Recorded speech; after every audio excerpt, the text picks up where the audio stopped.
நிகழ்ச்சியில் தொடர்பு கொண்டிருக்கின்ற அனைவருக்கும் என்னுடைய மாலை வணக்கம். ஆடிபிளா இருக்குங்களா? கிளியரா இருக்கு சார். Okay okay. கடந்த வாரம் நம்ம தீதும் நன்றும் பிறர் தர வாரா அப்படின்ற தலைப்புல சில விஷயங்களை பார்த்தோம். இந்த தலைப்பானது ஏறக்குறைய நம்ம வாழ்க்கையை ஃபுல்லாவே உள்ளடக்கி இருக்கு. ஏன்னா எல்லா நன்மைகளும் தீமைகளும் நாம தான் காரணம் அப்படின்னு சொல்லும் பொழுது நம்ம வாழ்க்கைக்கு நாம தான் காரணம். நம்ம வாழ்க்கை நம்ம கையில தான் இருக்கு. இப்போ நன்மை அப்படின்னா நமக்கு தெரியும், அதை பத்தி ஒன்றும் பிரச்சனை இல்லை, எதெல்லாம் நல்லதுன்னு தெரியும். ஆனா நமக்கு என்ன பிரச்சனை, என்ன தீமைகள் வருது, அல்லது அதை சுருக்கமா வேற மாதிரி நம்ம சொல்லணும்னா வெற்றி தோல்வி. நமக்கு வாழ்க்கையில நமக்கு எவ்வளவு வெற்றி அடைகிறோம், எப்படி வெற்றிகள் கிடைக்கிறது. ஸோ வெற்றியா இருந்தாலும் பிரச்சனை இல்லை, அதை பத்தி ஒன்றும் இல்லை. சப்போஸ் வெற்றி இல்லை, அதாவது தோல்விதான் இருக்கு நமக்கு அப்படின்னா, அதாவது தீமைகள் நிறைய இருக்கு. இப்ப அந்த தோல்வின்றது அல்லது அதை நம்ம தீமைகள்னு எடுத்துக்கிட்டா, பொதுவா பாத்தீங்கன்னா மனிதனுக்கு என்னென்ன பிரச்சனைகள் இருக்கு அப்படின்னா, முதல்ல ஹெல்த், அதாவது ஆரோக்கியம் நமக்கு ரொம்ப முக்கியமானது. அந்த ஆரோக்கியத்துல பிரச்சனை இருக்கும். அடுத்தது நமக்கு நிறைய ப்ராப்பர்ட்டிஸ் வேணும் அல்லது சொத்துக்கள் இருக்கணும்னு நம்ம ஆசைப்படுவோம். அது இருந்தா சந்தோஷமா இருக்கும், அது இல்லைன்னா நமக்கு சந்தோஷம் இருக்காது. அதுக்கு அடுத்து ஃபைனான்சியல் ப்ராப்ளம்ஸ், அதாவது கையில அந்த லிக்விடிட்டின்னு சொல்லுவோம். சில பேருக்கு அசெட்ஸ் இருக்கும், சொத்துக்கள் நிறைய இருக்கும், ஆனா கையில போதிய அளவு பணம் இல்லாம இருக்கும். அதுவும் ஒரு பிரச்சனை தான். அதுக்கு பிறகு உறவு முறையில பிரச்சனைகள், அதாவது ஃபேமிலியில சரியான ஒரு உறவு முறை, ஒரு கார்டியல் ரிலேஷன்ஷிப் இல்லாம இருக்கலாம். இதெல்லாம் தான் நம்ம வாழ்க்கையில பார்க்குற ஒரு மிக முக்கியமான பிரச்சனைகள். அப்போ அன்ஹெல்தியா இருப்பாங்க, நோய்வாய்ப்பட்டிருக்கலாம், அது ஏதாவது ஒரு நோயோட இருப்பாங்க. ஸோ இப்படி இந்த எல்லா பிரச்சனைக்கும் காரணம் நாம தான் அப்படின்றதான் அந்த கருத்து சொல்லுது. அது எதுவா இருந்தாலும் சரி, அது பணம் சம்பந்தப்பட்டு இருந்தாலும் சரி, உறவு முறை சார்ந்தவைகளாக இருந்தாலும் சரி, சொத்து சம்பந்தப்பட்டவையாக இருந்தாலும் சரி, ஆரோக்கியம் சம்பந்தப்பட்ட பிரச்சனைகளாக இருந்தாலும் சரி, இது எல்லாத்துக்கும் காரணமே நாம தான் அப்படின்றது அந்த ஸ்டேட்மெண்ட் சொல்லுது. இது எந்த அளவுக்கு சாத்தியக்கூறு, எப்படி நாம காரணமா இருக்கிறோம் அப்படின்றத தான் நம்ம ஒவ்வொன்றா பார்க்கணும். இன்னைக்கு ஒரு விஷயத்த நம்ம எடுத்துக்கலாம். இப்போ ஆரோக்கியம் அப்படின்றது ஹெல்தி லைஃப்ன்றது நமக்கு ரொம்ப ரொம்ப அவசியம். ஏன்னா எது இருக்கோ இல்லையோ, நம்ம ஹெல்த்தியா இருக்கணும். நமக்கு ஆரோக்கியமா இருந்தா மற்ற எல்லாத்தையும் நம்மளால சாதிக்க முடியும், சமாளிக்கவும் முடியும். அப்போ அந்த ஹெல்தி லைஃப்ன்றது இம்பார்ட்டன்ட். பட் இன்னைக்கு எவ்வளவு பேருக்கு இந்த ஹெல்தி லைஃப் இருக்கு? பொதுவா பாத்தீங்கன்னா நிறைய பேருக்கு ஸ்ட்ரெஸ் இருக்கு, டயபெட்டிஸ் இருக்கு, கொலஸ்ட்ரால் இருக்கு, ஹார்ட் ப்ராப்ளம், கிட்னி ப்ராப்ளம், இப்படி நிறைய பிரச்சனைகள் உள்ள மக்கள் நிறைய பேர் இருக்காங்க. அதாவது இதை வேற மாதிரி சொல்லணும்னா, இதெல்லாம் நம்ம நான் கம்யூனிகபிள் டிசீஸ்ன்னு சொல்லுவோம், தொற்றா நோய்கள். இது ஒருத்தருக்கு தொற்று நோய் கிடையாது, தொற்றா நோய்கள். இந்த நான் கம்யூனிகபிள் டிசீஸ் எல்லாமே அதுல நிறைய டிசீஸ் சொல்லலாம். கிட்னி ப்ராப்ளம் சொல்லலாம், ஹார்ட் ப்ராப்ளம் சொல்லலாம், லங்ஸ் ப்ராப்ளம் சொல்லலாம், டயபெட்டிஸ் சர்க்கரை வியாதி சொல்லலாம், கொலஸ்ட்ரால் சொல்லலாம், பிபி சொல்லலாம். இப்ப இந்த நோய்கள் அனைத்துக்குமே காரணம் நாம தான். அதாவது தீதும் நன்றும் பிறதர வாரான்னு சொன்னோம் இல்லைங்களா? இந்த நோய்களுக்கும், இந்த அனைத்து விதமான தொற்றா நோய்களுக்கும் நாம தான் காரணமா இருக்கோம் அப்படின்றது தான் இன்னைக்கு. அது எப்படி நாம காரணமா இருக்கிறோம் அப்படின்றத நம்ம பார்க்கலாம். இன்னைக்கு நிறைய விஷயம் ஒவ்வொன்றா பார்க்கலாம். அதாவது எப்படி ஃபினான்ஷியலா நமக்கு எப்படி நம்மளால பிரச்சனை வருது, ப்ராப்பர்ட்டிஸ்ல நம்மளால எப்படி பிரச்சனை வருது, அல்லது ஃபேமிலி ரிலேஷன்ல எப்படி பிரச்சனை வருது அப்படின்றத ஒவ்வொன்றா ஒவ்வொரு நாளைக்கு பார்க்கலாம். இன்னைக்கு இந்த ஹெல்த்தி லைஃப்பை பத்தி பார்க்கலாம். அதாவது ஆரோக்கியம், எப்படி நம்மால சரியான ஆரோக்கியத்தை பெற முடியல அப்படின்றத பார்க்கலாம். இப்போ ஆரோக்கியம் அப்படின்றது ஒரு ஹெல்தி லைஃப். எந்தவித நோய் நொடி இல்லாம இருக்கிறது நல்லது. ஆனா நம்மால அப்படி இருக்க முடியல. இன்னைக்கு பாத்தீங்கன்னா ஸ்ட்ரெஸ் அப்படி எடுத்துக்கிட்டா 3 பேர்ல ஒருத்தருக்கு ஸ்ட்ரெஸ் இருக்குன்னு சொல்றாங்க. டயபெட்டிஸ் பார்த்தோம்னா 200 மில்லியனுக்கும் மேல டயபெட்டிஸ் இருக்குன்னு சொல்றாங்க. உலக அளவுல பார்த்தோம்னா சைனா, இந்தியாவுல டயபெட்டிஸ் நிறைய பேர் இருக்காங்க. இப்படி எல்லா வியாதிகளும் உள்ள மக்கள் நிறைய பேர் இருக்காங்க. இப்போ இந்த வியாதிகளுக்கு நாம எப்படி காரணமா இருக்கிறோம் அப்படின்றத நம்ம பார்க்க போறோம். அப்ப இந்த நோய்களுக்கு எல்லாமே வந்து நம்ம எந்த வகையில எதனால நமக்கு பிரச்சனை வருது, எப்படி நாமளே இந்த நோயை வர வச்சுக்கிறோம் அப்படின்றத நம்ம பார்க்கலாம். இப்போ இதுக்கு முதல்ல எப்படி இதெல்லாம் வருது, அது எந்த பிரச்சனையா இருந்தாலும் எப்படி வருதுன்னா, நம்ம சரியான முடிவு எடுக்கிறது இல்லை. ஆக்சுவலா நம்ம என்ன நினைச்சுக்கிறோம் அப்படின்னா, we are rational அப்படின்னு நம்ம நினைச்சுக்கிறோம். ஆனா உண்மை என்னன்னா we are irrational. ரேஷனலா நம்ம வந்து ஒரு பகுத்தறிவாளன், அதாவது நம்ம வந்து நாளும் தெரியும், நம்ம சரியா தான் முடிவெடுக்கிறோம். ஒரு தனி மனிதன் பார்த்தா அவனுக்கு வந்து ஒரு சுய கட்டுப்பாடு இருக்கு, அவனுக்கு வாழ்க்கையில முன்னேற்றம் அடையணும், அவன் சரியான திட்டங்களை எடுத்துக்கிறான், அதன் மூலியமா அவன் நல்லா இருக்கிறான் அல்லது நல்லா இருப்பான் அப்படின்ற ஒரு கருத்து. இதான் வந்து ரேஷனல். அதாவது எனக்கு நான் எப்படி இருந்தா நான் பெரிய ஆள் ஆக முடியும், எப்படி இருந்தா சந்தோஷமா இருக்க முடியும், எதெல்லாம் செஞ்சா எனக்கு லாபகரமா இருக்க முடியும், எப்படிலாம் இருந்தா என்னுடைய ஆரோக்கியம் நன்றாக இருக்கும் அப்படின்னு எனக்கு தெரியும் அப்படின்ற ஒரு கோட்பாடு. இப்படி இருந்தா தெரிஞ்சா அப்போ நிச்சயமா எந்த பிரச்சனையும் இல்லை. ஆனா அப்படி இல்லை. எல்லா பிரச்சனையும் இருக்கு. நிறைய பேருக்கு அந்த பிரச்சனை இருக்கு. நான் எல்லாருக்கும் சொல்ல வரல, நிறைய பேருக்கு இந்த பிரச்சனைகள் இருக்கு.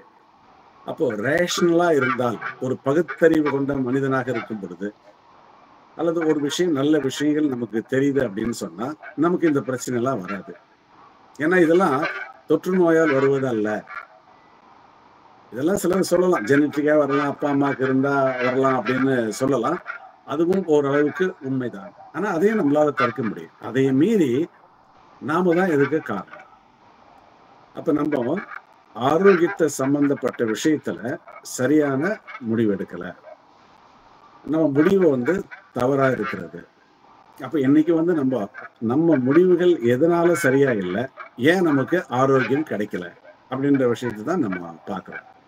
இப்ப நம்ம பொதுவா பார்த்தீங்கன்னா எல்லாருமே வந்து ஒரு எமோஷனல், அதாவது உணர்வு பூர்வமான மக்கள்.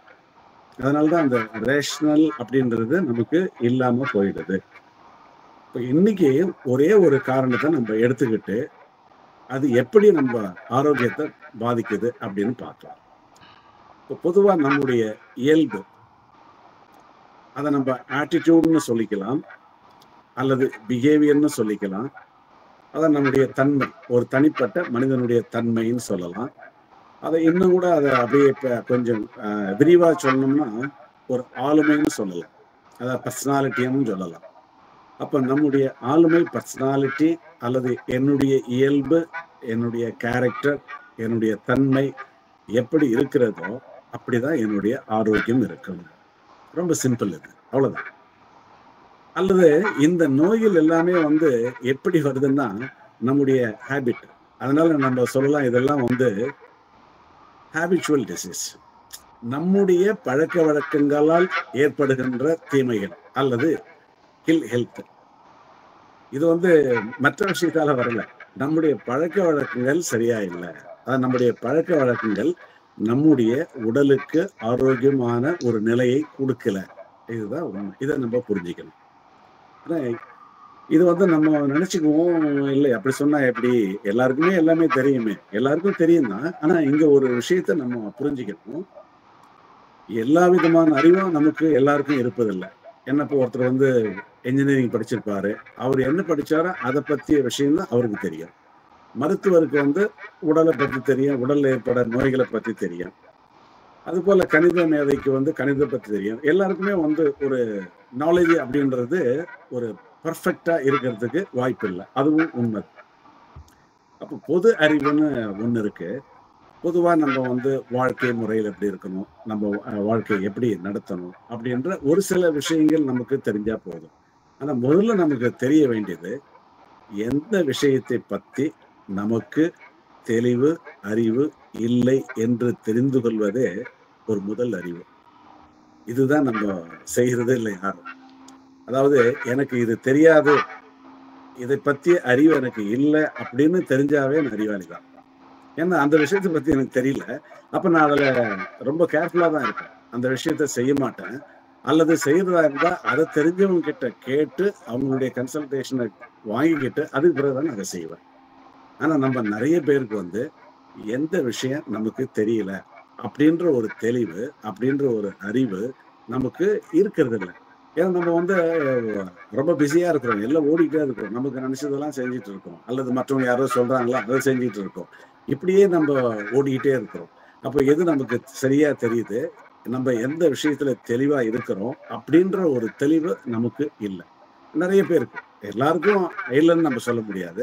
ஏன்னா நிறைய பேர் ஆரோக்கியமா இருக்காங்க, நிறைய பேர் வந்து 90 வயசுக்கு மேல இருக்கிறாங்க. இப்போ என்னுடைய ப்ரொஃபஸரே வந்து 99 வயசு இருக்கு, ரொம்ப ஹெல்த்தியா இருக்காரு, நல்லா இருக்காரு. ஏன்னா இந்த நேரத்தில் அதை பத்தி சொல்லணும். அவர் தான் எங்களுக்கெல்லாம் இன்ஸ்பிரேஷன். அப்போ என்னுடைய பேராசிரியர் வந்து டாக்டர் சண்முக சுந்தரம் சொல்லிட்டு, அவர் வந்து 99 வயசு அவருக்கு, ரொம்ப ஹெல்த்தியா இருக்காரு, நல்லா இருக்காரு. அப்ப இது போல நிறைய பேர் இருக்காங்க. அதற்கு அவங்களுடைய இந்த கேரக்டர், ஆளுமை திறன், நம்முடைய இயல்பு, நம்முடைய மனநிலை, இதுதான் காரணம். அப்போ எந்த மனநிலை எப்படி இருந்தா நாம நல்லா இருக்கும், மனநிலை எப்படிலாம் அது இருந்தால் அது என்னென்ன நோய்களை கொண்டு வரும் அப்படின்ற ஒரு விஷயத்துக்கு நமக்கு தெரியாம இருக்கலாம், தெரிஞ்சுக்கலாம். அதுதான் நம்ம சொல்லும்போது, எந்த ஒரு விஷயம் நமக்கு தெரியல அப்படின்றத நாம புரிஞ்சுக்கணும். இந்த விஷயத்துல எனக்கு விஷயம் தெரியாது அப்படின்றத நம்ம தெரிஞ்சுக்கிட்டா அதை பத்தி நம்ம தேவைப்படும் போது படிச்சுக்கணும் அல்லது தெரிஞ்சுக்கணும். அப்ப நம்ம கேரக்டர் அல்லது நம்ம இயல்பு எப்படி இருக்கு அப்படின்னா, நம்ம ஹேபிட், பழக்க வழக்கங்கள். அதாவது ஒரு வேலையை நம்ம தொடர்ந்து, ஒரு சில விஷயங்களை நம்ம தொடர்ந்து எப்படி சிந்திக்கிறோமோ, ஒரு சில வேலைகளை செயல்களை நம்ம எப்படி செய்யறோமோ, எப்படிலாம் நம்ம சிந்திக்கிறோமோ, அது அப்படியே தொடர்ந்து நீண்ட காலத்துல அதுதான் கேரக்டரா மாறுது. ஒரு சின்ன விஷயத்த நம்ம பண்றோம், தொடர்ந்து அதையே பண்ணிட்டு இருப்போம், அந்த கேரக்டர் நமக்கு அப்படியே வந்துடும். இப்ப அடிக்கடி ஒருத்தர் வந்து கோவப்படுறாரு, அவர் கோவக்காரன்னு சொல்லிடுவோம். அல்லது அவன் சிடுமூஞ்சிப்பா, அப்பப்போ சிடு சிடுன்னு விழுறாங்க அப்படின்னு சொல்றோம். அல்லது வந்து ஒருத்தர் பார்த்தா அவர் பயந்தாங்களிப்பா, எல்லாத்துக்கும் பயப்படுவாரு அப்படின்னு நம்ம என்ன பண்றோம், ஒவ்வொருத்தருக்கும் ஒரு நிக் நேம் வைக்கிறோம். நம்ம நிஜமா நம்ம எல்லாருக்குமே தெரியும், ஒரு சிலர் நம்ம கோவக்காரன்னு சொல்லுவோம், அவர் ரொம்ப சிடுமூஞ்சி அப்படின்னு சொல்லுவோம், பயந்த சுவாபம்னு சொல்லுவோம், அல்லது சில பேர் வந்து எப்பவுமே அவன் ஏதாவது கவலைப்பட்டுக்கிட்டே இருப்பான் அப்படின்னு சொல்லுவோம். அப்ப இதெல்லாம் ஒவ்வொரு நம்முடைய இயல்பு. அப்ப எந்த இயல்பு தான் நம்முடைய ஆரோக்கியத்தை கெடுக்குது, நம்முடைய ஹெல்த்துக்கு இதுதான் காரணம். அப்ப நம்முடைய இயல்பே, நம்முடைய தன்மையே, நம்முடைய கேரக்டரே நாமள அதாவது ஆரோக்கியமா இருக்க விடல. இதை நம்ம புரிஞ்சுக்கிட்டா நல்லது. அப்போ ஹெல்தி லைஃப் ஸ்டைல், நம்ம வாழ்க்கை முறை வந்து ஆரோக்கியமான வாழ்க்கை முறையா இருந்தா ஆரோக்கியத்துக்கு எந்த பிரச்சனையும் வராது. அப்ப எதெல்லாம் வந்து ஹெல்தி லைஃப் ஸ்டைல் அப்படின்றத நம்ம தெரிஞ்சுக்கணும். அதே போல என்னென்ன கேரக்டரால, என்னென்ன அதாவது இயல்பால பிரச்சனைகள் வருது அப்படின்ற இந்த 2 விஷயத்த நம்ம இன்னைக்கு பார்க்கலாம். அப்ப நம்ம வந்து ஒரு சரியான விஷயத்த நம்ம எடுத்துக்கணும். அது நமக்கு தெரியுதான்னு பார்க்கணும். தெரிஞ்சது அப்படின்னா சரியான முடிவை நம்ம எடுக்க போறோம். அப்படி இல்லைன்னா நம்ம தெரிஞ்சுக்கிட்டு அதை பத்திய முடிவு எடுக்கணும். இப்ப இன்னைக்கு வந்து நம்ம இயல்பை வந்து இப்போ பார்க்கலாம். இப்ப நான் சொன்னேன், சில பேர் நம்ம எப்பவுமே ஷார்ட் டெம்பரா இருக்கு, அதாவது அடிக்கடி கோபம் வர்றது, அது வந்து நம்முடைய இயல்பா இருக்கலாம். இப்ப இந்த அடிக்கடி கோபம் வர்றது நமக்கு தான் வருது, நம்ம கோபம் நமக்கே ஆபத்தா முடியுது அப்படின்றது நமக்கு தெரியல. அல்லது எல்லா விஷயத்துக்கும் நம்ம சின்ன சின்ன விஷயத்துக்கெல்லாம் ரொம்ப பயப்படுவோம். தனியா படுத்துக்கிறதுக்கு பயப்படுவோம், தனியா போயிட்டு வர்றதுக்கு பயப்படுவோம். இப்படி நிறைய பயங்கள் இருக்கு. அல்லது ஏதாவது தப்பு செய்யும் போது நம்ம பயப்படுவோம், ஏன்னா தப்பு செஞ்சா கண்டிப்பா பயப்படுவாங்க இல்லையா, மாட்டிக்கிட்டா என்ன பண்றது அப்படின்னு.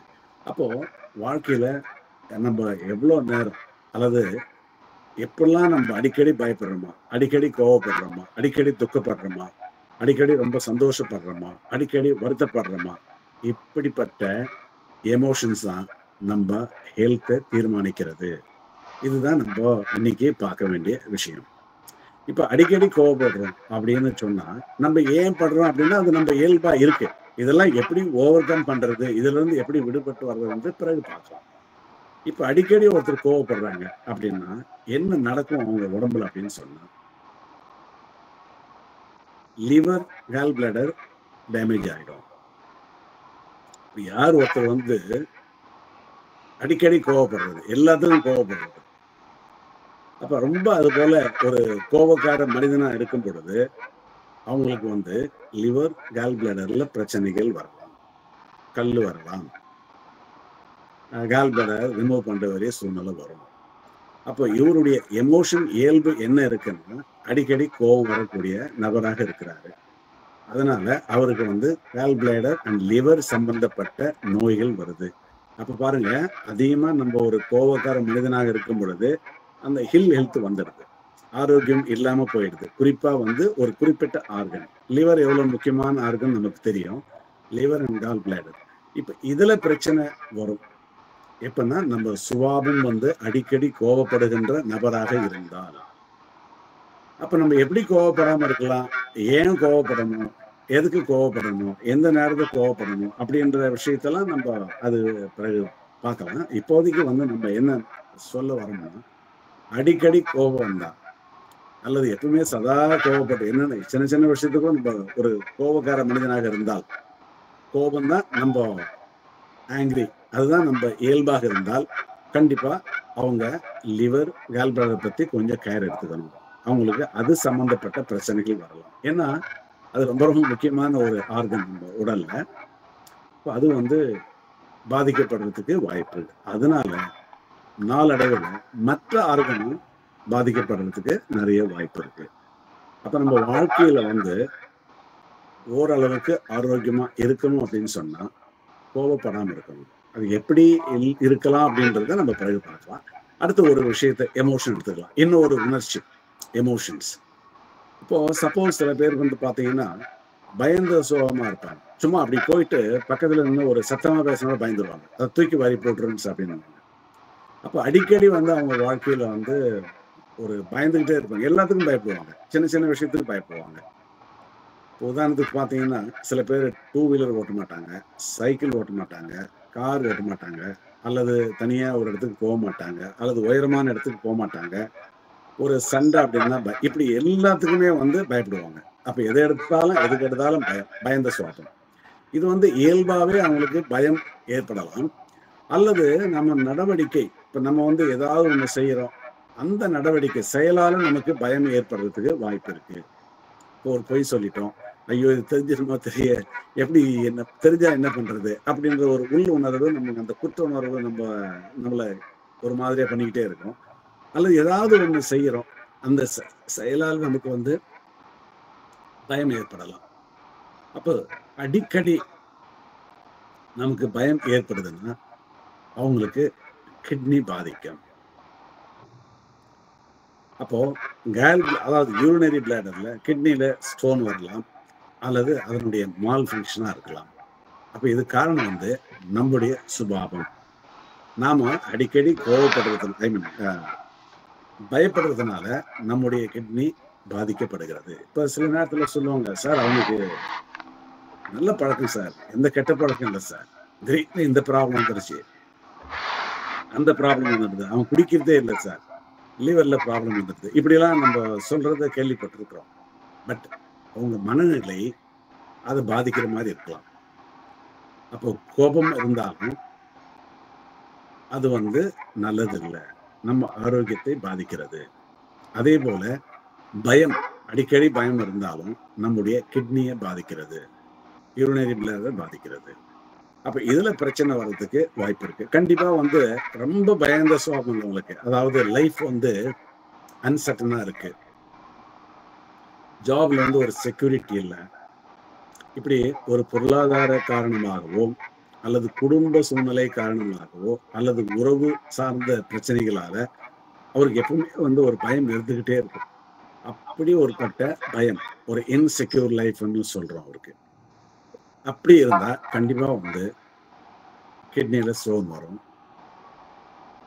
அல்லது லிவர்ல ப்ராப்ளம் வரும். அல்லது கால் பிளாடர்ல ப்ராப்ளம் வரும். அப்ப இதுல பிரச்சனை வர்றதுக்கு வாய்ப்பு இருக்கு. கண்டிப்பா வந்து யூரினரி பிளாடர்ல ஸ்டோன் வரும், அல்லது ஒரு மால் ஃபங்க்ஷனா இருக்கிறதுக்கு வாய்ப்பு இருக்கு. இப்ப பாருங்க, நம்ம இயல்பு தான் இது. நம்ம கோவப்படுறோம், நம்ம அல்லது பயப்படுறோம். நம்மால நம்முடைய இந்த எமோஷனால, இந்த உணர்ச்சியால, இப்படிப்பட்ட உணர்வு பூர்வமான வாழ்க்கையில நாம இருப்பதால நமக்கு இந்த பிரச்சனைகள் வருது.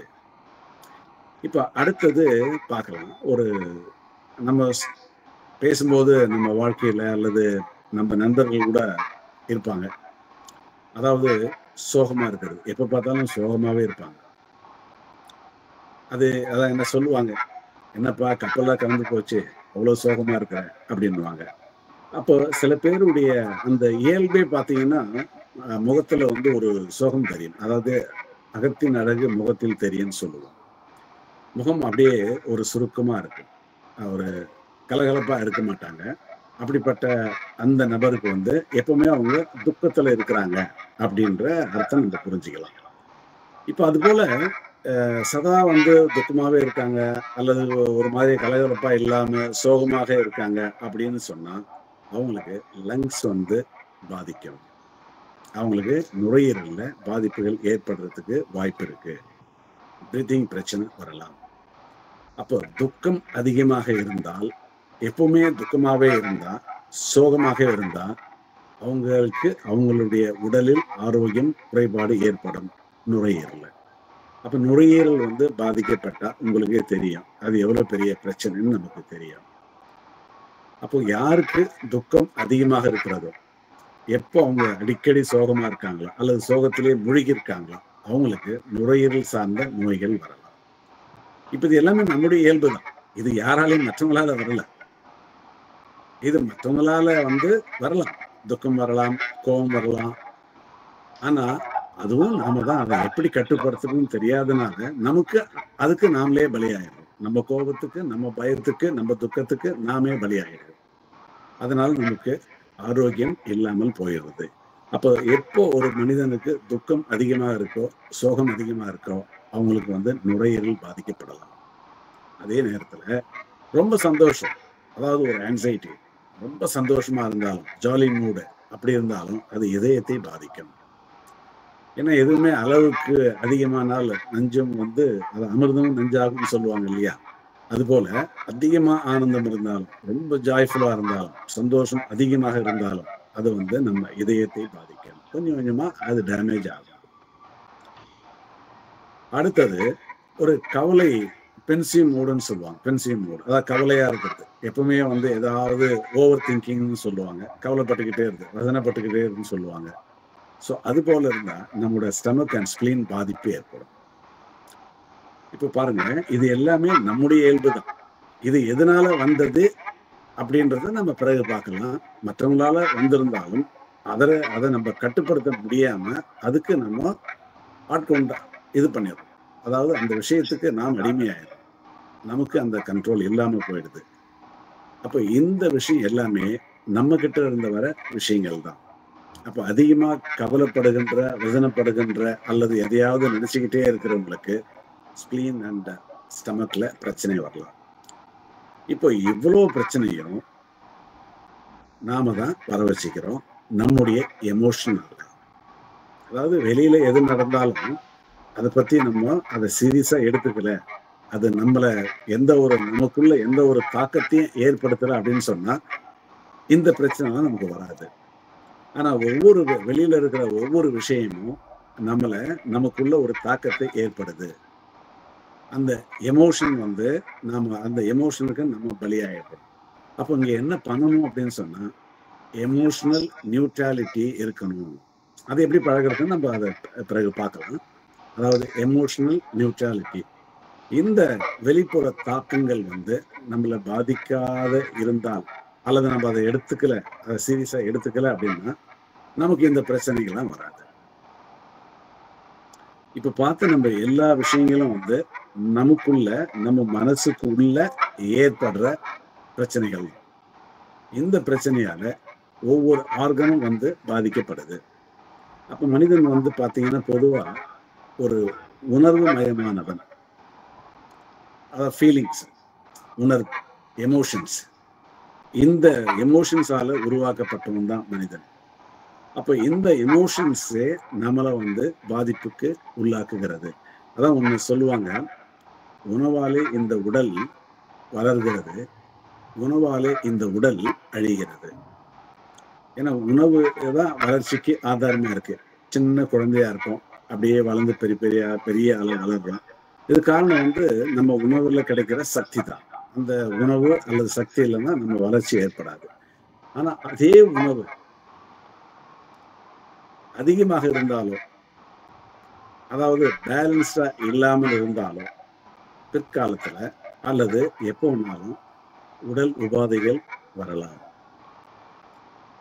அப்ப இந்த உடல் உபாதைகள் வர்றதுக்கு காரணமே அந்த உணவே இருக்கு. எப்படி உணவே நமக்கு வந்து ஆபத்தா முடியுது, அது வந்து அதிகப்படியாக இருந்தாலும் சரி அல்லது குறைவாக இருந்தாலும் சரி, அதே போலதான் இந்த எமோஷன்ஸ் வந்து அது அதிகமாக நம்ம ரொம்ப எப்ப பார்த்தாலும் எமோஷனலாவே ஆயிடுறோம்.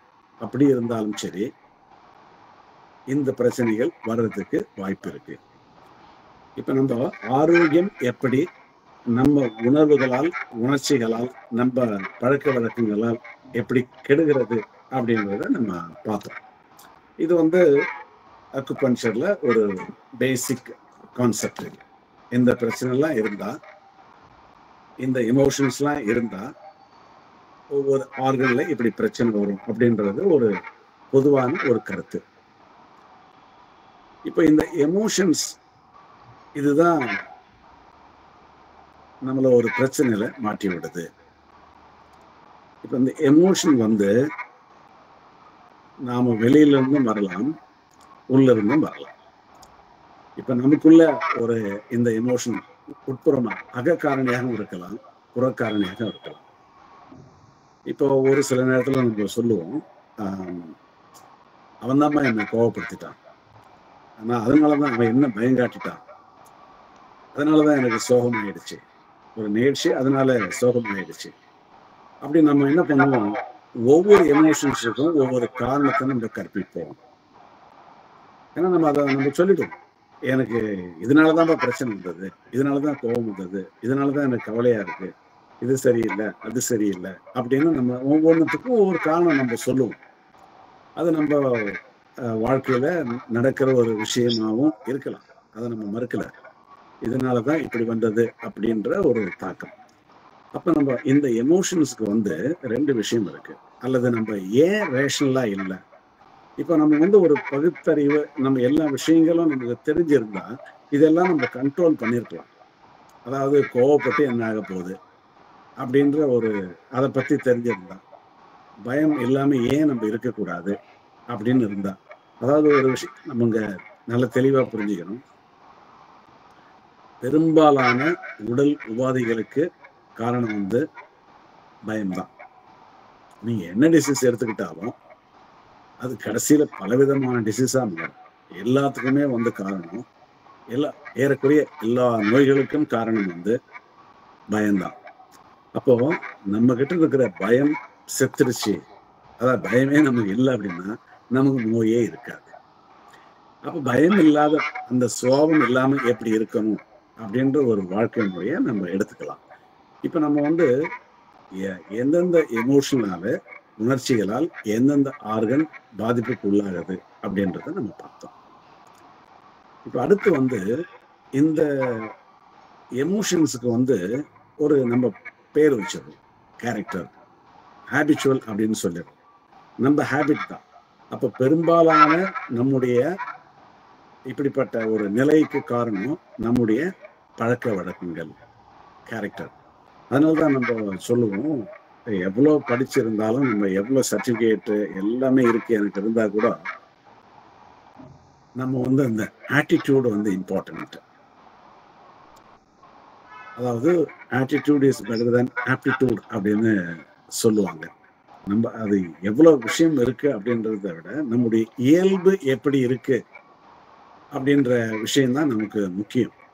நம்ம என்ன படிச்சாலும் சரி, ஒரு மருத்துவராக இருந்தாலும் சரி, ஒரு இன்ஜினியராக இருந்தாலும் சரி, ஒரு பேராசிரியராக இருந்தாலும் சரி, எப்படி எடுத்துக்கிட்டாலும் அந்த விஷயத்துல நாம எப்படி செயல்படுவோம், எப்படி ஆரோக்கியமா இருப்போம் அல்லது எப்படி லாபகரமா இருப்போம் அப்படின்னு சொன்னா நம்முடைய ஹேபிட் தான். இப்போ ஒரு சில ஹேபிட் எப்படி நம்மள கெடுக்குதுன்றத நம்ம பார்க்கலாம். இப்போ வந்து உணவு முறை இருக்கு. அதாவது நம்ம லைஃப் ஸ்டைலை பத்தி இப்போ பேசுறோம். பொதுவா வந்து வாழ்க்கை முறை, அது ஆரோக்கியமான வாழ்க்கை முறையா இருந்தா பிரச்சனையே இல்லை. நம்ம ஆரோக்கியமா இருக்கலாம். ஆனா வாழ்க்கை முறை வந்து அது அன்ஹெல்த்தியா இருக்கு, ஆரோக்கியமற்றதாக இருக்கு அப்படின்னு சொன்னா நமக்கு வந்து ஆரோக்கியத்தை கொடுக்காது. இப்ப நம்ம பழக்க வழக்கம், நாம தான் நிறைய விஷயங்களை செய்யறோம். நம்முடைய அந்த செயலால நமக்கு பிரச்சனைகள் வருது. நம்ம முடிவு பண்றோம், நமக்கு ஒரு தாட் வருது, அல்லது நம்ம நினைக்கிறோம், நம்ம முடிவு எடுக்கிறோம், அந்த முடிவை செயல்படுத்துறோம், அதை செய்யறோம். அந்த செயலால நமக்கு பிரச்சனைகள் வருது. இப்போ சில உதாரணங்கள் நம்ம பார்க்கலாம். இப்போ ஹெல்தி லைஃப், ஒரு ஆரோக்கியமான வாழ்க்கை முறை அப்படின்ற ஒரு முறை இப்போ பொதுவா இல்லை. ஏறக்குறைய ஒரு 60% மக்களுக்கு ஒரு ஹெல்தி லைஃப் ஸ்டைல் இருக்கான்னு பார்த்தோம்னா இல்லை. அதுக்கு பல காரணங்கள் இருக்கு. ஏன்னா இது மாடர்ன் லைஃப், ஒரு நவீன உலகத்துல நம்ம வாழ்ந்துகிட்டு இருக்கோம். நம்மளால வந்து நிறைய விஷயங்களை கடைபிடிக்கிறது இல்லை, முடியறது இல்லை.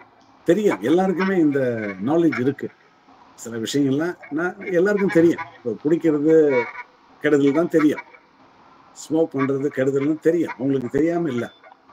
பட் ஏன் செய்யறாங்க? நிறைய ட்ரிங்க்ஸ் எடுத்துக்கிறாங்க. பட் அது கண்டிப்பா அதுல கூட எழுதியிருக்கு இல்லையா, குடியை கெடுக்கும், ஸ்மோக்கிங் இன்ஜூரியஸ் டு ஹெல்த் அப்படின்னு சொல்றோம். பட் இருந்தாலும் நம்ம அதை செய்யறோம். அப்ப நம்ம வாழ்க்கை முறை வந்து அன்ஹெல்த்தியா இருக்கு, அதனால ஆரோக்கியம் இல்லாமல் இருக்கு. அதுக்கு ஒரு சில விஷயங்களை பார்க்கலாம். உணவு முறை எடுத்துக்கணும். நம்ம உணவு முறையில எப்படி சாப்பிட்றோம்? கண்ட நேரத்துல சாப்பிடுவோம், கண்டதை சாப்பிடுவோம், பசி எடுக்காம சாப்பிடுவோம், மற்றவங்களுடைய ப்ரெஷரால சாப்பிடுவோம், அல்லது ஒரு இடத்துக்கு போறோம், அங்க திடீர்னு ஒரு ஸ்மெல், நல்லா பிரியாணி நல்லா இருக்கா, வாசனை வருதா, போய் சாப்பிடுவோம். ஸோ இப்படி அந்த உணவு கட்டுப்பாடு. ஆனா இதை யார் செய்யறது? நம்ம தானே செய்யறோம். இப்ப சாப்பிடலாமா சாப்பிடக்கூடாதுன்னு முடிவு பண்றது நாம தான். ஆனா நம்ம அந்த முடிவு நம்ம கிட்ட இல்லை. ஒரு அட்வர்டைஸ்மெண்ட் அது நம்மளை இழுக்குது, இந்த பிரியாணி நல்லா இருக்கும் அப்படின்னா அந்த பக்கம் போது சரி சாப்பிட்டு பார்க்கலாம், சாப்பிடும். அப்ப அங்க வந்து ஒரு புறக்காரணி நம்மளை சாப்பிட வைக்குது. இதை சாப்பிடக்கூடாதுன்னா அவங்க கொடுக்குற ஒரு அருமையான ஒரு அட்வர்டைஸ்மெண்ட் அது நம்மள சாப்பிட வைக்குது. அல்லது ஒரு ஸ்மெல், அல்லது அந்த ஏரியாவுக்கு போனாலும் அந்த ஞாபகம் வந்துடும், இங்க இந்த ஹோட்டல் இருக்கு, இப்படி சாப்பிடலாம் அப்படின்னு நமக்கு வந்துடுது. அதாவது ஹோட்டல்ல சாப்பிட்றது தப்புன்னு சொல்லலை, சாப்பிட வேண்டிய நேரத்துல சாப்பிட்றோமா, சாப்பிட வேண்டியதை சாப்பிட்றோமா, அதுதான் நம்ம இங்க பார்க்கணும். எப்போ சாப்பிடணும்? பொதுவா வந்து சாப்பாடு எடுத்துக்கிறோம், அது டைஜஷன், ஜீரணிக்கணும். அது ஜீரணிச்சு அதுல இருந்து சக்தி மாறி அது ரத்தமா மாதிரி நம்ம உடல் ஆரோக்கியத்துக்கு அது பலம் சேர்க்கிறது. இப்போ டைஜஷன் எப்போ ஆகும் அப்படின்றது நமக்கு தெரியணும். முதல்ல ஒரு சாப்பிட்ட சாப்பாடு அது டைஜஷன் ஆயிருக்கணும், அதுக்கு பிறகுதான் அடுத்த சாப்பாடு சாப்பிடணும். இது திருவள்ளுவர் ரொம்ப அழகா சொல்லியிருக்காரு, நிறைய விஷயங்கள் சொல்லியிருக்காரு. அப்ப எப்போ ஒரு சாப்பிட்ட சாப்பாடு ஜீரணிக்கல, அதுக்கு முன்னாடி மறுபடியும் மேலும் சாப்பிட்றோம்னா அது இன்டைஜஷன், நமக்கு சரியா ஜீரணம் ஆகல அப்படின்னு அர்த்தம். ஜீரணம் ஆகல அப்படின்னா அது வந்து கொலஸ்ட்ராலா மாறிடும், அதுக்கு பிறகு டயபெட்டிஸா வந்துடும். அப்ப நிறைய வந்து இப்ப டயபெட்டிஸா வர்றதுக்கு பல காரணங்கள் இருந்தாலும் அன்டைஜஸ்டட் ஃபுட், கொலஸ்ட்ரால், டயபெட்டிஸ் எடுத்துக்கிட்டீங்கன்னா நம்ம சாப்பிட்ட சாப்பாடு சரியான, அதாவது ஜீரணம் ஆகல, செரிக்கல, அதனாலதான் நமக்கு பிரச்சனை வருது. இப்ப ஏன் அது செரிக்கல? அதுக்கு நம்ம காரணம் பார்த்தோம்னா அந்த உணவு ஹேபிட்னு சொல்றோம், ஃபுட் ஹேபிட்னு சொல்றோம். உதாரணத்துக்கு இப்போ மாடர்ன் லைஃப் இது, நைட் ஷிஃப்ட் ஒர்க் பண்றோம். அந்த நைட் ஷிஃப்ட் ஒர்க் பண்ணும்போது அவங்க ஒரு 12 மணிக்கு சாப்பிடுவாங்க, 1 மணிக்கு சாப்பிடுவாங்க. இன்னைக்கு ஹோட்டல் பார்த்தீங்கன்னா நள்ளிரவு 1 மணிக்கு ஹோட்டல் திறந்திருக்கும், 1 மணிக்கு பிரியாணி கடை திறந்திருக்காங்க, நிறைய சிட்டில இருக்கு. 1 மணிக்கு திறந்திருக்கு, ஒரு நடு இரவு ஜாமத்துல, நடு ஜாமத்துல ஒரு பிரியாணி கடை இருக்கு, ஹோட்டல் இருக்கு, சாப்பிடுறாங்க. அப்போ 9 மணி, 10 மணி, இரவு 10 மணி, இரவு 11 மணி இப்படி சாப்பிடும்போது அது என்ன நடக்கும் அப்படின்னு சொன்னா ஜீரணம் ஆகாது. காரணம் நம்ம உடம்புல வந்து சென்சார் சிஸ்டம் இருக்கு. இப்ப நீங்க எல்லாருமே சோலார் எனர்ஜி பத்தி நம்ம பார்த்திருப்போம். ஒரு சோலார் எனர்ஜி மூலியமா நம்ம ஒரு லைட் போட்டு அதுல ஒரு சென்சார் வச்சு 6 மணி ஆனா இருட்டானா அது லைட் எரிய ஆரம்பிக்கும், பகலானா அது ஆஃப் ஆயிடும். அதே போல சென்சார் நம்ம உடம்புல இருக்கு. அப்போ பகல் பொழுது முடிந்து இரவு ஆரம்பிச்சா இரவு வந்த பிறகு நம்ம சாப்பிட்டோம்னா அந்த சாப்பாடு சரியா ஜீரணமாகாது. இதுதான் நம்ம உடல் கூறினுடைய தத்துவம். அப்போ ஒரு 7 மணிக்கு 7:30 மணிக்கு மேல சாப்பிடுற சாப்பாடு வந்து சரியா ஜீரணமாகாது. இது வந்து உண்மை. ஆனா நம்ம எத்தனை பேர் நம்ம கடைபிடிக்கிறோம்? சொன்னா சார் என்னால அந்த நேரத்துல சாப்பிட முடியாது சார், ஆபீஸ்ல இருக்கு. அப்ப சூரியன் மறைவதற்குள் நம்ம சாப்பிடணும். இதுதான் ஹெல்தி ஃபுட் ஹேபிட். சூரியன் மறையும் போது ஒரு 6:30 6 to 6:30 நம்ம சாப்பிடணும். இது வந்து ஒரு நல்ல உணவு பழக்கம். அதுக்கு பிறகு சாப்பிடுறது சரியா ஜீரணம் ஆகாது, கண்டிப்பா ஆகாது. அப்ப சரியா ஜீரணம் ஆகல அப்படின்னு சொன்னா அது வந்து அன்டைஜஸ்டட் ஃபுட்டா இருக்கும். அதுல இருந்து நமக்கு போதிய சக்தி கிடைக்காது, அல்லது சரியா ஜீரணிக்காத பொருள் உடல்ல இருக்கிறதுனால அதனால கொலஸ்ட்ரால் வருது, டயபெட்டிஸ் வருது. அப்போ உணவு முறை, இந்த முறையை யாரு இப்ப நம்ம இன்சிஸ்ட் பண்ணணும்? நாம தானே செய்யணும். அப்ப கண்ட நேரத்துல சாப்பிடுறதுனால நமக்கு என்ன பிரச்சனை வருது? சரியான ஜீரணிக்காத பிரச்சனை வருது. நம்ம சாப்பிடுற சாப்பாடு ஜீரணிக்க முடியாது. இப்ப இந்த தப்பு யார் செய்யறது? நாம தான் செய்யறோம். அப்போ 6 மணிக்கு பிறகு அல்லது அட்லீஸ்ட் ஒரு 7 மணிக்கு பிறகு சாப்பிடுறத நம்ம தவிர்க்கணும். இப்ப நம்ம இந்த காலகட்டத்துல இதுக்கு சாத்தியக்கூறா அப்படின்னா எல்லாருமே நம்ம சொல்லுவோம் சாத்தியக்கூறு இல்லை. நான் வந்து 7 மணிக்கு ஆபீஸ்ல இருந்து நான் டிராவல் பண்ணிட்டு வரேன், அல்லது எனக்கு 6 மணிக்கு தான் என்னுடைய ஆபீஸே ஆரம்பிக்குது. இப்படி பல காரணங்கள் நம்ம சொல்லலாம். அப்ப பல காரணங்கள் சொல்லி நியாயப்படுத்தினா இந்த பிரச்சனைகளை நம்ம அனுபவிச்சுதான் ஆகணும். அப்ப நேரத்துக்கு சாப்பிடணும் அப்படின்னு சொன்னா அட்லீஸ்ட் ஒரு 7 மணிக்கு முன்னாடி நம்ம சாப்பிடணும். இப்ப அந்த சாப்பாட்டு பழக்கம் மாறியதால் எல்லாருக்கும் கொலஸ்ட்ரால் இருக்கு, எல்லாருக்கும் டயபெட்டிஸ் இருக்கு, எல்லா உடல் பிரச்சனையும் வருது. உடல்ல பிரச்சனை வருது, உடல்ல பிரச்சனை வந்தா உடல் பிரச்சனை வரும், கான்ஸ்டிபேஷன் ஆகும். இப்படி எல்லா பிரச்சனையும் எல்லாருக்கும் இப்ப கான்ஸ்டிபேஷன் இருக்கும், நிறைய ப்ராப்ளம் இருக்கும். இதெல்லாம் உண்மைதானே? இதெல்லாம் நம்ம என்ன பண்றோம்? அப்படியே இதை தாங்கிக்கிட்டு இதன் மூலயமா நம்ம கஷ்டப்பட்டுக்கிட்டு வாழ்க்கையை நம்ம ஓட்டிக்கிட்டே இருக்கோம். அப்போ இதை மாத்தணும். இதுல இருந்து வெளியே வரணும்னா மாத்திரை மருந்து சாப்பிட வேண்டிய அவசியம் இல்லை. நம்ம உணவு பழக்கத்தை மாத்தினா போதும். நம்ம சரியான ஒரு சாப்பாடு சரியான நேரத்துல சாப்பிடலாம். இப்ப நிறைய பேர் அந்த சாப்பாடு எடுத்துக்கிட்டா காலையில ஸ்கிப் பண்ணிடுவாங்க, பிரேக்ஃபாஸ்ட் வந்து சாப்பிடாம இருப்பாங்க, நேரா வந்து லஞ்ச் சாப்பிடுவாங்க. ஸோ இதுவும் வந்து ஒரு சரியான உணவு பழக்கம் இல்லை. இது நிறைய விஷயங்கள் நமக்கு தெரிஞ்சதுதான். நம்ம ஆனால் சொல்ல நம்ம என்ன நினைக்கிறோம் அப்படின்னு சொன்னா இதை மறுபடியும் மீண்டும் மீண்டும் கேட்பதால் நாம மாத்திக்குவாங்களோ அப்படின்ற ஒரு எண்ணம் தான். இது நிறைய பேருக்கு தெரியும், தெரியாதுன்னு சொல்லலை. ஆனா இதனாலதான் இந்த பிரச்சனை வருதுன்னு சொல்லிட்டு திரும்ப திரும்ப நம்ம சொல்வதனால் நாம திருந்துறதுக்கு நம்மளை மாத்திக்கிறதுக்கு ஒரு வாய்ப்பு இருக்குன்ற ஒரு விஷயம்தான். அப்ப காலையில கண்டிப்பா பிரேக்ஃபாஸ்ட் வந்து டிஃபன் வந்து அவாய்ட் பண்ணக்கூடாது. ஏன்னா நீண்ட நேரம் நம்ம எம்டி ஸ்டமக்ல இருக்கும். அப்ப அசிடிட்டி ப்ராப்ளம், கேஸ் ப்ராப்ளம் வர்றதுக்கு நிறைய வாய்ப்பு இருக்கு. அப்ப கண்டிப்பா காலையில ஒரு 9 மணி அளவுல நம்ம கண்டிப்பா முன்னாடி 9 மணிக்கு முன்னாடி சாப்பாடு கண்டிப்பா சாப்பிடணும், டிஃபன் எடுத்துக்கணும். அதுக்கு பிறகு நல்ல லஞ்ச் எடுத்துக்கணும். மாலை நேரத்துல ஒரு போதிய அளவுக்கு நமக்கு தேவையான அளவுக்கு நம்ம சாப்பாடு எடுத்துக்கலாம். அப்ப இந்த உணவு பழக்கத்தை இது போல கொண்டு வரணும். Breakfast, good lunch, good breakfast and little suffer, early suffer. அதாவது ஒரு 6:30 மணி 7 மணிக்கு முன்கூட்டியே சாப்பிடுற ஒரு சாப்பாடு. ஸோ இப்படி இருந்ததுன்னா உணவு முறை சரியா இருக்குன்னு அர்த்தம். இப்ப நம்ம எத்தனை பேரால இந்த உணவு முறையை கையாள முடியுது? காரணம் என்னன்னா 8 மணிக்கா 8:30க்கா 9க்கு சாப்பிட முடியுமா? ஏன்னா நான் எழுந்துக்கிறதே 9 மணி சார் அப்படின்னு. அப்ப நம்ம என்ன பண்றோம், சூரிய உதயத்துக்கு பிறகு நம்ம முழிச்சுக்கிட்டா அல்லது சூரிய உதயத்துக்கு வரும்பொழுது நம்ம தூங்கிட்டே இருக்கிறோம்னா கண்டிப்பா ஹில் ஹெல்த் தான், ஆரோக்கியம் இருக்காது, எல்லா நோய்களும் வரும். அப்ப அந்த பிரேக்ஃபாஸ்ட் நம்ம ஏன் ஸ்கிப் பண்றோம் அப்படின்னா, ஸ்லீப் டிஸார்டர், தூக்கமே நமக்கு இல்லை. அதாவது சரியான நேரத்துல தூங்குறது இல்லை. அதிகமாகவும் தூங்கக்கூடாது, தூக்கம் குறைவாகவும் இருக்கக்கூடாது, பகல்லையும் தூங்கக்கூடாது. ஒரு 60 வயதுக்கு மேல ஒரு வயதானவர் ரிட்டையர் ஆயிட்டு இருக்காரு, அவர் பகல்ல ஒரு 1 hour 2 hours தூங்கலாம், தப்பு இல்லை. ஆனா அது முன்னாடி 60 முன்னாடி அல்லது 50 வயசுக்கு முன்னாடி நடுத்தர வயசு உள்ளவங்க அல்லது இளைஞர்கள் பகல்ல நிச்சயமா தூங்கக்கூடாது.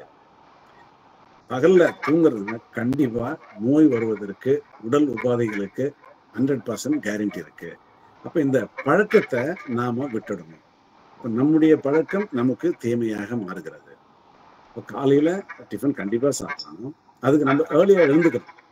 இதுல ஒரு விஷயம் என்னன்னா, early to bed early to ரைஸ்ன்னு சொல்லுவாங்க, சொல்லியிருக்காங்க. எல்லாமே இருக்குதான், நம்ம யாருக்கும் தெரியாதுன்னு இல்லை. ஆனா பல காரணங்கள் சொல்லுவாங்க. சார் நான் நைட் ஷிஃப்ட் போயிட்டு வந்தேன் சார், என்னால் 4:30 மணிக்கு எழுந்துக்க முடியாது சார். நீங்க 4:30 மணிக்கு எழுந்துக்கிற பழக்கத்தை வச்சுக்கோங்க, எழுந்து யோகா மெடிடேஷன் செய்யுங்க. அதுக்கு பிறகு உங்க விஷயங்களை நீங்க பாருங்க, ஏறக்குறைய எல்லா நோய்களும் போயிடும். ஆனா இப்ப நம்ம எத்தனை பேர் ஏர்லி மார்னிங் 4:30 மணிக்கு எழுந்துக்கிறோம்? நிச்சயமா சூரிய உதயத்துக்கு பிறகு எழுந்துக்கிட்டா அது நல்லதில்லை, எல்லா நோயும் வருவதற்கு வாய்ப்பு இருக்கிறது. அப்ப 4:30 மணிக்கு எழுந்துக்கணும். அப்ப 4:30 மணிக்கு எழுந்துக்கணும்னா நிச்சயமா நம்ம ஒரு 9:30 to 10 மணிக்கு படுத்துறோம். அப்ப 10 to 4 நல்ல டீப் ஸ்லீப் இருந்தா இது நல்ல வாழ்க்கை முறை அப்படின்னு அர்த்தம். கண்டிப்பா இப்படி இருந்தா நமக்கு எந்த பிரச்சனையும் வராது. அப்ப ஸ்லீப் டிஸார்டர், உணவு ஃபுட் ஹேபிட், அதாவது unhealthy food habit, sleep disorder, அப்ப இந்த 2 விஷயம் எவ்வளவு பிரச்சனைகளை மாத்துது பாருங்க. இப்போ நம்ம உடம்புல சென்சார் இருக்குன்னு சொன்னேன். இரவு வந்ததுன்னா இரவு நேரத்துல நம்ம எடுத்துக்கிற உணவு சரியா ஜீரணமாகாது. அப்போ என்ன நடக்குதுன்னா, நம்ம உடம்புல 2 விதமான அமிலங்கள் சுரக்கிறது, செரட்டோனின், மெலட்டோனின் அப்படின்னு சுரக்குது. இப்போ மெலட்டோனின் சுரக்கணும், அப்பதான் நல்ல தூக்கம் வரும். நமக்கு நைட்ல நல்லா தூங்கணும் அப்படின்னா மெலட்டோனின் சுரக்கணும். கண் வீழ்ச்சி இருந்தா, நல்லா நீங்க சாப்பிட்டீங்கன்னா 9 மணி 10 மணிக்கு மூக்கு பிடிக்க நல்லா சாப்பிட்டுடும் அப்படின்னு சொன்னா அது சுரக்காது. லைட் எரிஞ்சுக்கிட்டே இருந்தா சுரக்காது, கண்ணை திறந்துகிட்டே இருந்தா அந்த அமிலம் சுரக்காது, அந்த ஹார்மோன் சுரக்காது. அப்ப அந்த ஹார்மோன் சுரக்கிறதுனா தூக்கம் வராது. நிறைய ஸ்கிரீனை நீங்க பார்த்துக்கிட்டே இருக்கீங்க அப்படின்னாலும் அந்த தூக்கம் வராது. ஏன்னு சொன்னா அந்த ஹார்மோன் மெலட்டோனின் சுரக்காது. அப்போ ஸ்லீப் டிஸார்டர் வந்துடும். அதே நேரத்துல பகல்ல செரட்டோனின் சுரக்கும். பகல் வந்தாலே ஆட்டோமேட்டிக்கா வந்துடும், ஹாப்பியா இருக்கும். நீங்க டோபமைன் அப்படிலாம் சொல்றோம், நம்ம சுறுசுறுப்பா ஆயிடுவோம். அப்ப சுறுசுறுப்பா ஆகிற நேரத்துல நம்ம என்ன பண்றோம், படுத்துக்கிட்டு இருக்கோம், பெட்ல இருக்கிறோம். பட் இயற்கையில நீங்க பாத்தீங்கன்னா நம்முடைய ஹெல்த்தி லைஃபுக்கு இயற்கை என்ன செய்யுது, பகல் இரவு அப்படின்னு இருக்கு. பகல் என்பது நம்முடைய ஆக்டிவிட்டிக்கும், இரவு என்பது நம்முடைய ரெஸ்ட். ஏன்னா நம்ம டாக்ஸின்லாம் உடம்புல நிறைய உணவு உட்கொள்றோம், அதுல நிறைய டாக்ஸின் இருக்கு. அந்த டீடாக்சின் எப்போ நடக்குன்னு சொன்னா சரியான தூக்கம் இருந்தாதான். இப்ப நம்ம உடலுக்கு போதிய ரெஸ்ட் வேணும். அதாவது 2 வேணும், ஒரு எக்ஸ்பேன்ஷன் கான்ட்ராக்ஷன் மாதிரி நமக்கு பிரிஸ்கா இருக்கணும், அதே போல ரெஸ்ட்லயும் இருக்கணும். போதிய அளவுக்கு நம்ம பிரிஸ்கா இருக்கணும், அப்பதான் நம்ம வேலைகளை நம்மளால சரியா செய்ய முடியும். அதே நேரத்துல போதிய அளவுக்கு நம்ம ரெஸ்ட் இருக்கணும். அப்போ இரவு என்பது ரெஸ்ட் எடுக்கிறதுக்காக. நம்ம பகல்ல கடுமையா வேலை செய்யறோம், அதை மறுபடியும் ரீஎக்யூட் பண்றதுக்கு, மறுபடியும் அந்த சக்திகளை பெறுவதற்கு நம்ம போதிய அளவுக்கு ரெஸ்ட் எடுக்கணும். இப்ப நம்ம என்ன பண்றோம், இப்போ பகல்ல பிஸியா, நைட்ல பிஸியா இருக்கிறோம், பகல்ல தூங்குறோம். ஏன்னா சார் நான் நைட் ஷிஃப்ட் போறோம் சார். நைட் ஷிஃப்ட் போறவங்க வேற வழி இல்லை, அப்படிதான் இருந்து ஆகணும். ஏன்னா அவங்க நைட் ஷிஃப்ட் போறாங்க, நைட் ஃபுல்லா அவங்க ஒர்க் பண்றாங்க, பகல் ஃபுல்லா தூங்குறாங்க. இது வந்து ஹில் ஹெல்த் தான். ஆனா ஒரு 2 லட்சம் 3 லட்சம் 1.5 லட்சம் 1 லட்சம் சம்பளம் கிடைக்குது. So they are losing their health at the cost of money. அதான் நம்ம சொல்லணும். அது பார்த்தீங்கன்னா நிறைய இதுல விஷயங்கள் இருக்கு. ஏன்னா நம்ம என்ன பண்றோம், we work for foreign countries. இப்போ இங்க இருந்து நம்ம என்ன பண்றோம், இந்தியாவில இருந்து வெளிநாட்டுக்கு ஒர்க் பண்றோம். இப்போ நம்ம இந்தியாவில் இரவு அப்படின்னா அவனுக்கு பகல். அப்போ அவன் ஹெல்த்தியா இருக்கிறதுக்கு நம்ம ஹெல்த்தை ஸ்பாயில் பண்ணிக்கிறோம். நம்ம இங்க ஒர்க் பண்றோம். காரணம் என்னன்னா நமக்கு பணம் வேணும், சம்பளம் வேணும். அதுக்காக நான் ஒர்க் பண்றோம். ஆனா இது முடிஞ்ச வரைக்கும் என்னுடைய ஹெல்த் பாதிக்க வச்சுக்கிட்டு நான் இதை சம்பாதிக்கணுமான்னு நாம தான் முடிவு பண்ணணும். அதுக்காக நான் வந்து இதை என்னால சொல்ல முடியாது. ஆனா ரேஷனலா இருந்தா அப்படிதான் முடிவெடுக்கிறோம். இரவு என்பது ரெஸ்டுக்கு, இரவு என்பது தூங்குவதற்கு, பகல் என்பது வேலை செய்வதற்கு. இந்த இயற்கைக்கு யார் மாறாக இருந்தாலும் அவர்களுடைய ஹெல்த் அன்ஹெல்த்தியா இருப்பதற்கு நிறைய வாய்ப்புகள் இருக்கு. ஹெல்த்தியா கூட இருக்கலாம். அது எத்தனை வயசு வரைக்கும் நமக்கு தெரியாது. இது இயல்பு, இது இயற்கை. அப்ப இந்த இயற்கைக்கு மாறாக அப்படியே நம்ம மாத்திரம் உள்டாவா பண்றோம். பகல்ல தூங்குறோம், இரவுல வந்து முடிச்சுக்கிட்டு இருக்கோம். அதே போல பகல்ல சாப்பிட்றதில்ல, இரவுல சாப்பிடுறோம். அப்போ நம்ம வாழ்க்கையை வந்து இயற்கைக்கு மாறாக இருக்கும் பொழுது நம்ம ஹெல்த் நம்ம கிட்ட சரியா இருக்காது. அப்ப இந்த உணவு முறை என்பது, தூங்கும் முறை என்பது ரெண்டுமே நம்ம கையில தான் இருக்கு. இதை நாம தான் முடிவெடுக்கிறோம். எப்பெல்லாம் சாப்பிடணும், எப்படி சாப்பிடணும், எதை சாப்பிடணும் அப்படின்றத நாம தான் முடிவு பண்ணணும். அதே போல சாப்பாட்டுல இன்னொரு விஷயம் கூட இருக்கு. எல்லா பொருளும் நமக்கு ஒத்துக்குன்னு சொல்ல முடியாது. சில ஒவ்வாமை இருக்கலாம். சில பொருள் நமக்கு ஒத்துக்காது. சில பேருக்கு கர்ட் சாப்பிட்டா ஒத்துக்காது. சில பேருக்கு உருளைக்கிழங்கு சாப்பிட்டா ஒத்துக்காது. சில நீர் வகையான காய்கள், இப்படி நிறைய விஷயங்கள் இருக்கலாம். ஆனா இது கூட எந்த டாக்டராலும் சொல்ல முடியாது. உங்களுக்கு எது ஒத்துக்கும், எது ஒத்துக்காதுன்னு நீங்க தான் டாக்டர்கிட்ட சொல்லி அவர் அதுக்கு மருந்து கொடுப்பார். அவருக்கு வந்து தெரியாது நிச்சயமா உங்களுக்கு எது பிடிக்கும் அல்லது எது ஒத்துக்கும், எது ஒவ்வாமைன்றது அவருக்கு தெரியாது. அப்போ நம்ம உடம்புக்கு, நம்ம உடலுக்கு எந்த உணவு ஒத்துக்கொள்ளும், எது நல்லது அப்படின்னு அனுபவத்துல நமக்கு தான் தெரியும். அதை தெரிஞ்சு நம்ம என்ன பண்ண தப்பு செய்வோம். இது சாப்பிட்டா நமக்கு ஒத்துக்காதுன்னு சொன்னா தெரியும், பட் நம்ம சாப்பிடுவோம். அப்ப மறுபடியும் இது ஒரு நம்மளுடைய ஹேபிட் தான். நம்ம கிட்ட அந்த செல்ஃப் கண்ட்ரோல் இல்லை. செல்ஃப் கண்ட்ரோல் இல்லாத போதுதான் நம்ம இதெல்லாம் செய்வோம். எனக்கு இது பிடிக்காது அப்படின்னா அந்த ஒரு வைராக்கியம் இருக்கணும். சரி, இதை நான் சாப்பிட மாட்டேன்.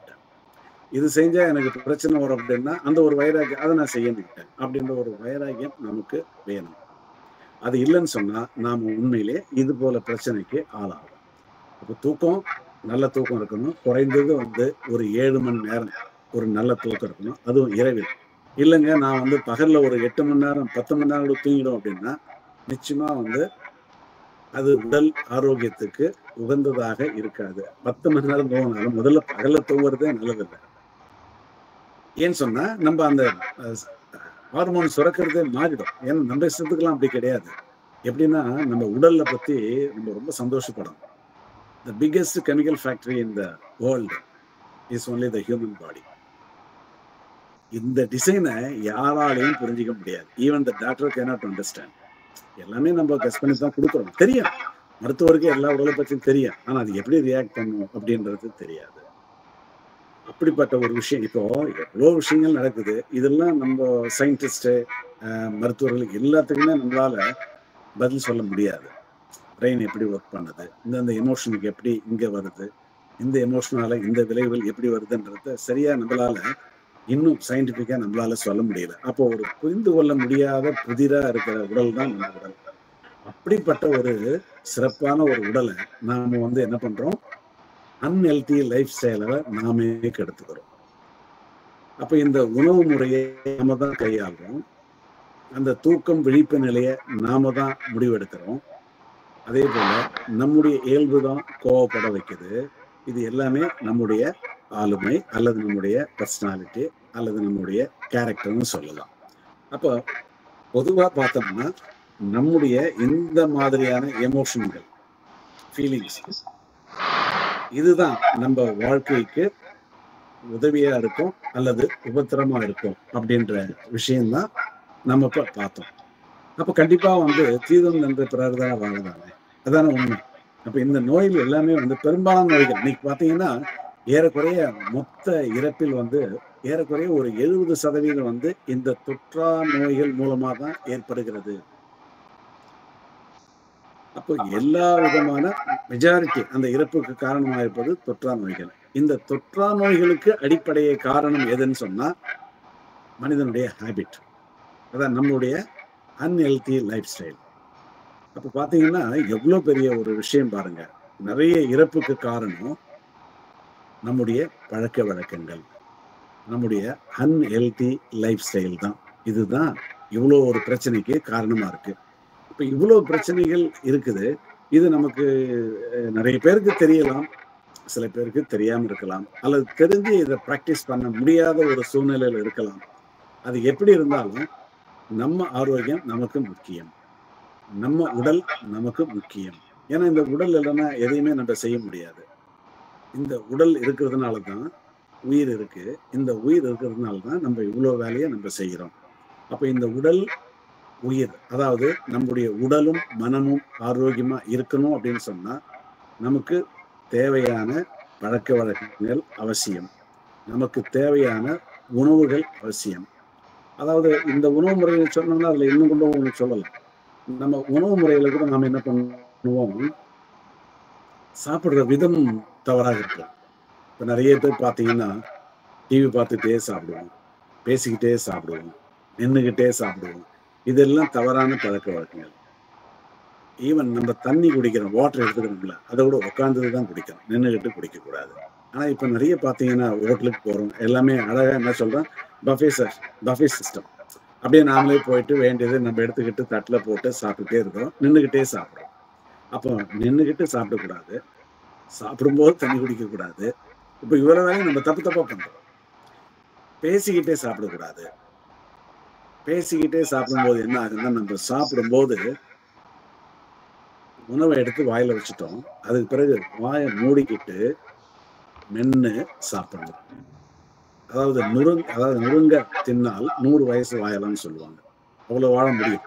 ஆனா நம்ம என்ன பண்றோம்னா மென்னு சாப்பிடறது இல்லை, அவசரமா அப்படியே போட்டு அப்படியே எல்லாம் உள்ள எடுத்து தள்ளிட்டு போயிட்டோம்.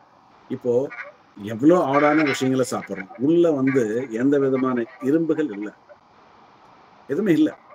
அப்படிப்பட்ட ஒரு உடல் நமக்கு பாருங்க, எல்லாமே தசையால் ஆனது, எல்லாமே செல்கள் ஆனது. அந்த தசையானது, அந்த செல்லானது அப்படிப்பட்ட ஒரு கடினமா இருக்கிற உணவு, நான்வெஜ், எல்லா பொருளையும் வந்து அதை ஜீரணிக்க வைக்குது. ஹார்மோன்ஸால, அமிலத்தால. உள்ள வந்து எதுவும் இரும்பு போட்டு மாவு அரைக்கிற மாதிரி இல்லை. அப்ப நம்ம எவ்வளவு ஒரு பாதுகாப்பா இருக்கணும் பாருங்க, இல்லையா? அப்போ நம்ம சாப்பிடுற முறை வந்து உட்கார்ந்து சாப்பிடணும், நீண்ட நேரம் சாப்பிடணும், நல்ல மென்னு சாப்பிடணும். இப்படி சாப்பிட்டீங்கன்னா, அதே போல சாப்பிடும்போது இடையிலேயே தண்ணி எடுத்துக்க கூடாது. இது சரியான உணவு எடுத்துக்கிற முறையை நம்ம கையாண்டா 100% நான் சொல்றேன், நீங்க டயபெட்டிஸ்ல இருந்து வெளியே வந்துடலாம். ஏன்னா நீங்க வாயில ஒரு உணவை போட்டுக்கிட்டு பேசிக்கிட்டே சாப்பிட்டீங்கன்னா அதுல போதிய உமிழ்நீர் வராது, அது வராமையே உள்ள போயிடும். தனியா அந்த உணவு மட்டும் போகும்போது அது சரியா செரிக்காது, டயபெட்டிஸ், கொலஸ்ட்ரால். ஆனா நீங்க வாயில வச்சுக்கிட்டு வாயை மூடிக்கிட்டு நல்ல மென்னு உள்ள போகும்போது அது உமிழ்நீரோட போகும், அந்த எச்சிலோட போகும். அப்படி போகும்போது அது ஏறக்குறைய போகும்போது ஜீரணம் ஆயிடும். அதே போல நீங்க சாப்பிடும்போது இடையிலேயே நம்ம தண்ணி குடிச்சோம்னா அந்த தண்ணி ஊத்துற தண்ணி அப்படியே உள்ள போயிட்டு எல்லாத்தையும் அடிச்சு நேரா குடலுக்கு போயிடும். ஆனா ஏறக்குறைய நம்ம சாப்பிடுற உணவு என்பது வாயிலிருந்து தொண்டைக்கு போகும்போதே ஏறக்குறைய அது செரிக்கிற அளவுக்கு அது மாறிடும், அந்த அமிலத்தன்மையால நம்ம மெல்றதுனால. ஆனா நம்ம சாப்பிடும்போது என்ன பண்ணுவோம், சாப்பிடுறதுன்னு கூட நம்ம நினைக்க மாட்டோம். எதையோ பேசிக்கிட்டு எதையோ செஞ்சுக்கிட்டு டிவியை பார்த்துக்கிட்டு சாப்பிட்டுட்டே இருப்போம். கடைசியில என்ன சாப்பிட்டோன்னு நமக்கு தெரியாது. அப்போ உணவு முறையில வந்து நிறைய விஷயங்கள் இருக்கு, சாப்பிடுற விதம் நிறைய இருக்கு. ஸோ இப்படி ஒவ்வொரு முறையும் நம்ம முறை மாற்றி செய்யறது, இது எதையும் முறையா நம்ம பண்றது இல்லை. அப்ப நம்ம லைஃப் ஸ்டைலே மாறிடுது, வாழ்க்கை முறை மாறுது, இது எல்லாமே நம்முடைய இயல்பாகவே மாறிடுது. இப்போ லேட்டா சாப்பிட்றது தான் இயல்பு, காலையில லேட்டா எழுந்துக்கிறது தான் இயல்பு. இப்படிதான் நம்ம இயல்பு எல்லாமே மாறிடுச்சு. அப்ப இப்படி மாறும்பொழுது, இன்னைக்கு பார்த்தீங்கன்னா, ரொம்ப ஒரு வருத்தமான விஷயம் என்னன்னா, இந்த இளம் குழந்தை, இளம் வயசுலயே ஒரு 15 வயசு, 20 வயசு, 10 வயசு, 25 வயசு, இந்த ஒரு சின்ன வயசா இருக்கும் பொழுதே கிட்னி ப்ராப்ளம் இருக்கு, டயாலிசிஸ் போறாங்க, ஹார்ட் ப்ராப்ளம் இருக்கு. என்ன நம்ம உணவு முறை தான். நடுத்தர வயதுல வந்து எவ்வளோ பேருக்கு ஹார்ட் ப்ராப்ளம் வருது, கிட்னி ப்ராப்ளம் வருது. இது நம்ம வாழ்வியல் முறை தான். இது நம்முடைய இயல்பு, நம்ம கேரக்டரால, நம்முடைய ஆளுமையால வர விஷயம்தான். அப்ப நம்ம வாழ்க்கையில வந்து எப்படி ஒரு விஷயத்த கையாளணும், ஏன் நம்ம எமோஷனல் ஆகுறோம் அப்படின்ற விஷயத்தெல்லாம் நம்ம தெரிஞ்சுக்கிட்டோம்னா, நிச்சயமா நம்ம உடல் ஆரோக்கியமா இருக்கும். ஸோ இன்னைக்கு இந்த நிகழ்ச்சியில நம்ம வந்து நம்முடைய எமோஷனல், நம்முடைய பழக்க வழக்கங்களால, நம்முடைய செயலால நமக்கு எந்த அளவுக்கு ஆரோக்கியம் பாதிக்கப்படுகிறது அப்படின்றத பத்தி நம்ம பார்த்தோம். இதுல ஏதாவது கேள்விகள் இருந்தா கேட்கலாம்.